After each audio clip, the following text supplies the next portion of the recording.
بسم الله الرحمن الرحيم السلام عليكم ورحمة الله وبركاته كسو دوادا منفعة تي في qodobada wararka caalamka xilligan aan idin hayno waxa ugu weyn oo gaaraan 18 qof oo lagu dilay weerar ka dhacay dalka Colombia kaasi oo loo adeegsaday drone iyo sidoo kale gaari lagu soo xiray walxaha qarxa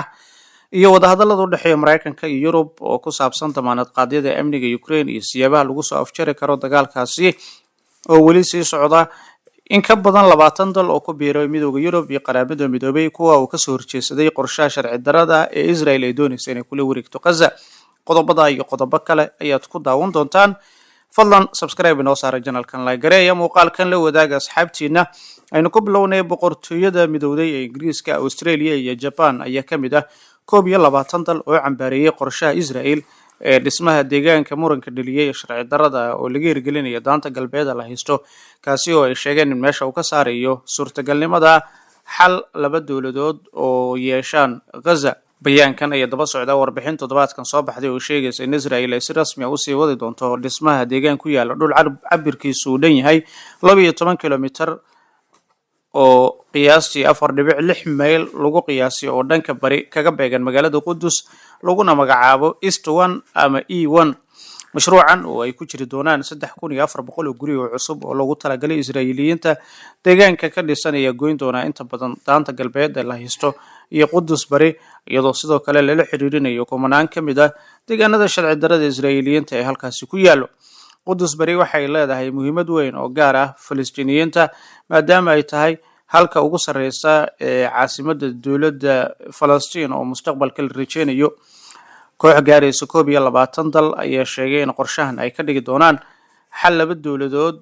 mid aan suurtagal ahayn maadaama ay qaybinayaan dawladda Falastiin oo la filayo isla markaana ay xadidayaan helitaanka Falastiiniyiinta gudaha Qudus dalalkan waxa ku jira Belgium, Canada, Denmark, Estonia, Finland, France, Iceland, Ireland, Italy, Latvia, Lithuania, Luxembourg, Netherlands, Norway, Portugal, Slovenia, Spain iyo sidoo kale Sweden deegaanadan sharci darrada ayaa sidoo kale halis ugu jira inay weeqaan amniga isla markaana ay kiciyaan rabshado iyo xasilooni darro si xoogeysanaysa taasi oo naga sii fogeynaysa nabadda leeyahay sida ay kooxdu sheegtay dhanka kalena hogaamiyaasha military ee Mareykanka iyo Yurub ayaa toddobaadkan ku yeeshay magaalada Washington wadahadallo ku saabsan go'aanada military ee suurtagalka ah si loo soo afjaro dagaalka Ukraine iyadoo madaxweynaha Ukraine Zelensky uu ku adkaystay in heshiis lagu gaaro damaanad qaadida amniga ka hor inta aanu la kulmin madaxweynaha Ruushka Vladimir Putin afayeen u hadlay taliska guud ee ciidamada Mareykanka ayaa kulamadii markaasi socday Salaaso ilaa Khamiistii aynu ka soo gudubnay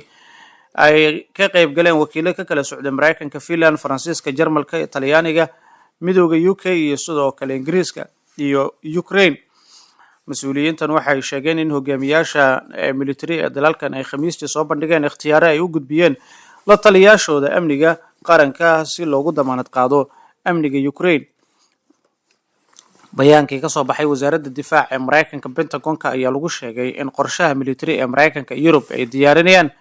loo gudbin doono la taliyaasha amniga ee qaranka ee xulufadooda si loogu tixgeliyo si haboon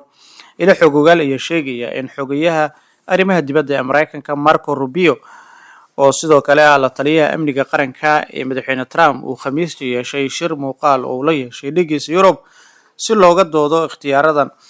isla ilahaasi waxa uu sheegay in weli faahfaahin kama dambaysa la isla meel dhigi doono balse dalalka Yurub ay qaadi doonaan qaybta ugu weyn ee ciidamadii ku lug lahaa damaanad qaadida dhinaca amniga Ukraine arrintan waxaa xaqiijiyay madaxweyne ku-xigeenka Mareykanka JD Vance arbacadii isagoo sheegay in Yurub ay tahay in ay qaado qaybta ugu weyn ee qarashka howlgalka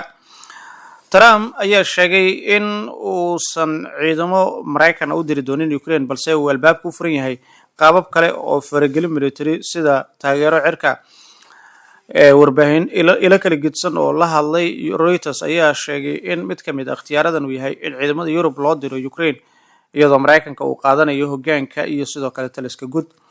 taageerada cirka ee Mareykanka waxay imaan kartaa siyaabo kala duwan sida in Ukraine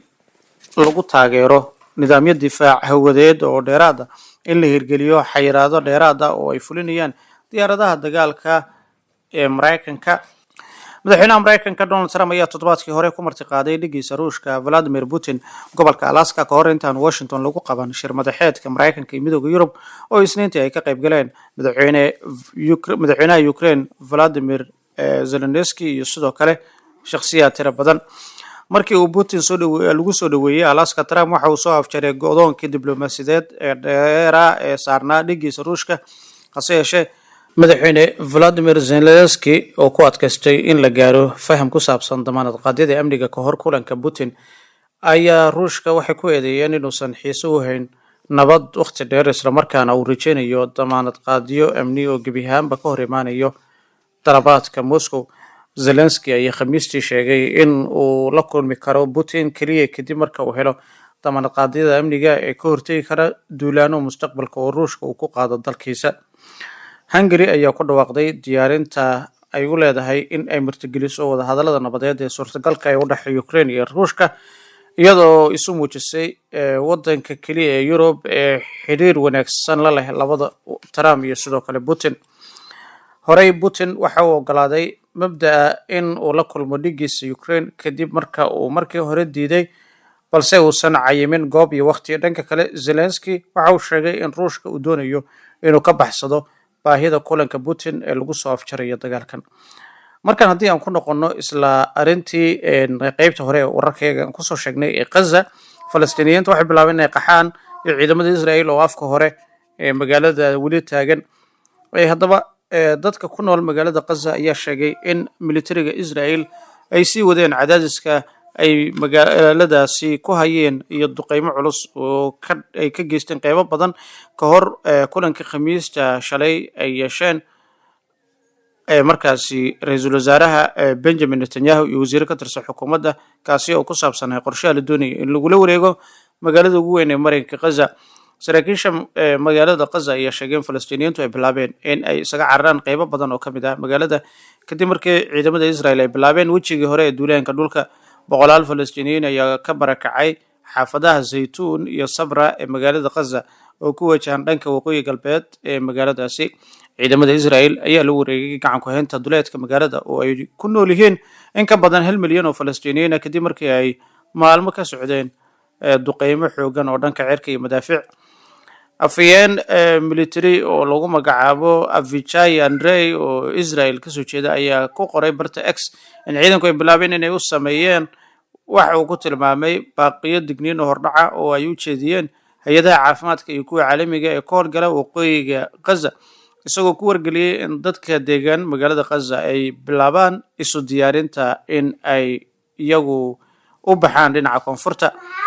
waxa uu sidoo kale sii daayay muuqaal cod ah kaasi oo uu sheegay inuu muujinayo sarkaal Israel oo uu sheegay in sarkaal ka tirsan wasaaradda caafimaadka Gaza in cisbitaalada koonfurta marinka Gaza ay sidoo kale isu diyaariyeen qaabilada bukaanada xarumaha caafimaadka ee waqooyiga, kuwa oo sidoo kale ay tahay in laga saaro aaggaasi. tani waxay ku kaliftay xogayaha guud ee qaramada midoobay Antonio Guterres inuu dib u cusboonaysiiyo baaqiisa xabad joojin degdeg ah si looga fogaado dhismaha iyo burburka uu weerarkan si lama filaan ah uu ku horseedi karo. qaar badan oo ka mid ah xulafada Israel ayaa cambaarayay qorshahan, iyadoo madaxweynaha Faransiiska Macron uu Arbacadii ka digay in uu kaliya horseedi karo musiibo soo wajahda labada shacab, isla markaana uu gobolka oo dhan u baneynayo ama u markaasi baneynayo khatarta inuu galo dagaal joogto ah. wasaaradda arrimaha dibadda ee Masar ayaa bayaan ay soo saartay Khamiistii shalay ku sheegtay in Masar ay muujinayso cambaareen xoogan oo ay ku hayso siyaasadda Israel ee sii kordhaysa iyo ballaarinta ay ku hayso dhulalka Falastiiniyiinta oo labada dhinac daanta galbeed. bayaankan ayaa lagu micneeyay sii wadida dambiyada habaysan ee ka dhanka ah dadka rayidka ee aan waxba galabsan iyo sidii sii wadida qorshaha lagu barakicinayo Falastiiniyiinta ay si xumeyn doonto xiisadan iyo xaaladda cakiran ee horey u jirto oo ay ka turjumayso sida Israel gebi ahaanba u ixtiraami laadahay dadaalada dhexdhexaadayaasha ee heshiiska la soo jeediyay si loo soo gaaro xabad joojin, sii deynta la haystayaasha iyo maxaabiista iyo fududeynta qulqulka gargaarka bini'aadanimo. waxaan kusoo gabagabeynayaa wararkayaga caalamka qodobkan qaybta hore hordhaca wararka aad ku maqasheen. ugu yaraan 18 qof ayaa lagu dilay, 10 kalena waa lagu dhaawacay laba weerar oo ka dhacay dalka Colombia, kaasi oo loo aaneynayo garabyo ka tirsan kooxdii hore ee falaagada ee FARC waa Revolutionary Armed Forces of Colombia ee hadda la kala diray. magaalada Cali oo ah magaalada saddexaad ee dadka ugu badan ee dalkaasi ay ku nool yihiin ayaa gaari laga soo buuxiyey oo la qarxo ay khamiistii qarxiyay meel u dhow iskuul duulimaad dhanka militariga waxaana ku dhintay 6 qof halka 71 kalena ay ku dhaawacmeen sida ay sheegtay xafiiska duqa magaalada saacado ka hor inta aanay qaraxaas u dhicin helicopter booliska qaranka ee Black Hawk oo ka qayb galay howlgalka lagu ciribtiriyay beeraha caleenta ee coca ayaa la soo riday waxaana lagu dhuftay diyaaradan duuliye lahayn oo drone ah degmada Amlefi ee gobolka Antiqoyo waxaana ku dhintay 12 askari oo boolis ah madaxweynaha Colombia Gustavo Petro ayaa weeraradan ku eedeeyay garabyo ka tirsan kooxdii FARC oo diiday heshiiskii nabadeed 2016 kaasi oo lagu soo afjaray dagaal sokeeye oo muddo dheer ka socday halkaasi kana tagay in ka badan 450,000 oo qof oo ku dhintay dagaalkaas haddaba Petro ayaa bartiisa X waxa uu sidoo kale ku cambaareeyay weerarkaasi waxaana uu sheegay in weerarka lagu qaaday helicopterka booliska uu dhacay xilli diyaaradda ay qaadaysay shaqaale u socday deegaanka Antiqueu waqooyiga galbeed waqooyiga Colombia nirahday halkaasi oo ay ka socdeen howlgallo lagu tirtirayo beeraha caleenta kookaha oo ah alaabta ceyriinka ee lagu sameeyo kokaynta gudoomiyaha markaasi Antiqueu ayaa bartiisa bulshada ku sheegay in diyaarad drone lagu weeraray xilli ay dul mareysay beerahaasi kokaynta wasiirka difaaca Colombia ayaa sheegay in xogtii hore ee la helay ay tilmaamayso in weerarkan uu sababay dab ka kacay helicopterka booliska